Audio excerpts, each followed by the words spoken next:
જય શ્રી કૃષ્ણ। આજે હું બનાવીશ અળવીના પાન અને મકાઈના ડોડાના ભજીયા। ભજીયા બનાવવા માટે મેં અહીંયા અળવીના પાન 10 થી 12 લઈ લીધા છે અને તેના ઝીણા સમારી લઈશું। જે જાડો ભાગ હોય તેને આપણે કટ કરી લઈશું અને પછી આપણે તેને સમારવાના।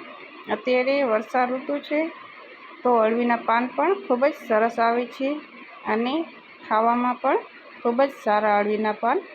તે માટે આ ભજીયા ચોક્કસ બનાવજો અને ખાવામાં પણ ખૂબ સરસ લાગે છે આ ભજીયા અને જલ્દીથી બની પણ જાય છે। હું વિડીયોમાં કહું છું જલ્દીથી બની જાય। અત્યારે ભાગાદોડીમાં લેડીઝને હંમેશા જલ્દી જે આઈટમ બને તે ખૂબ જ સરસ લાગે છે અને સહેલાઈથી પણ બની જાય। તે માટે હું જલ્દી બની જાય તેવી જ આઈટમ મૂકું છું। હવે આપણે મકાઈને પણ સમારી લીધી છે, તેને આપણે પીસી લઈશું। પીસવામાં આપણે અહીંયા લસણની 5-6 કરી, લીલા 2 મરચાં સમારીને નાખીશું। મોટા મોટા સમારશું તોય પણ ચાલશે, અમે પીસાઈ જ જવાના છે। અને આદુનો ટુકડો સમારીને નાખીશ અને આપણે તેને પીસી લઈશું। પીસ્યા પછી તેને આપણે અળવીના પાન સાથે નાખીશું। પછી અળવીના પાન સાથે નાખ્યા પછી આપણે તેની અંદર મસાલા ઉમેરીશું। આ ભજીયા ક્રિસ્પી અને પોચા બંને બને છે, ઉપરથી ક્રિસ્પી અને અંદરથી પોચા બને છે। હવે આપણે મીઠું, અડધી ટીસ્પૂન હળદર, 1 ટીસ્પૂન ધાણા જીરું પાવડર, 1 ટીસ્પૂન લાલ મરચું નાખ્યું છે અને મીઠું અડધી ટીસ્પૂન જેટલું નાખ્યું છે। તમે સ્વાદમાં જેટલું ખાતા હો તે પ્રમાણે નાખજો। અને 1 વાટકી ચણાનો લોટ અને 2 મોટી ચમચી ચોખાનો લોટ। હવે આપણે બધું સરસ રીતે મિક્સ કરી લઈશું।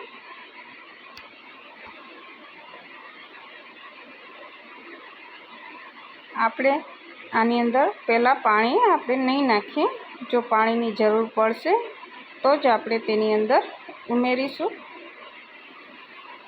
મકાઈ અત્યારે ખૂબ જ સરસ આવે એટલે તેમાં પાણીનો ભાગ ખૂબ જ હોય છે, તે માટે આપણે પાણીની જરૂર પડશે તે પ્રમાણે જ નાખીશું। મને અહીંયા પાણીની જરૂર નથી પડી એટલે હવે તેની અંદર હું 10 મિનિટ માટે આપણે તે બેટરને રવા દેવાનું એટલે સેટ થઈ જાય। પછી તેની અંદર ગરમ તેલ નાખવાનું। 2 ચમચા ગરમ તેલ નાખવાથી બેકિંગ સોડા નાખવાની જરૂર નથી પડતી કે ખારો પણ કાંઈ નાખવાની જરૂર નથી પડતી અને સરસ રીતે આપણા ભજીયા ઉતરી જાય છે। અહીંયા તેલ ગરમ થઈ ગયું છે અને હું ભજીયા ઉતારવા માંડી ગઈ છું। આવી રીતે ભજીયા સરસ રીતે ઉતારવાના। તમને જો મારો વિડીયો ગમતો હોય તો જરૂરથી લાઈક કરી આપજો અને શેર પણ કરજો। હવે આપણે ભજીયાને ઉથલાવી લઈશું અને થોડીક બદામી કલરના થાય ત્યાં સુધી તેને આપણે તળી લઈશું। આ ભજીયા ખાવામાં ખૂબ સરસ લાગે છે અને અત્યારે વર્ષા ઋતુમાં અળવીના પાન પણ આવે છે અને મકાઈના ડોડા પણ આવે છે, તો તમે સરસ રીતે ભજીયા સહેલાઈથી અત્યારે બની પણ જાય। અત્યારે મકાઈ ખૂબ જ સરસ આવે છે એટલે ખાવામાં પણ ખૂબ જ સરસ લાગે। આવી જ રીતે એક આપણો ઘાણો ઉતરી ગયો છે તો આપણે બીજો ઘાણો પણ ઉતારી લઈશું।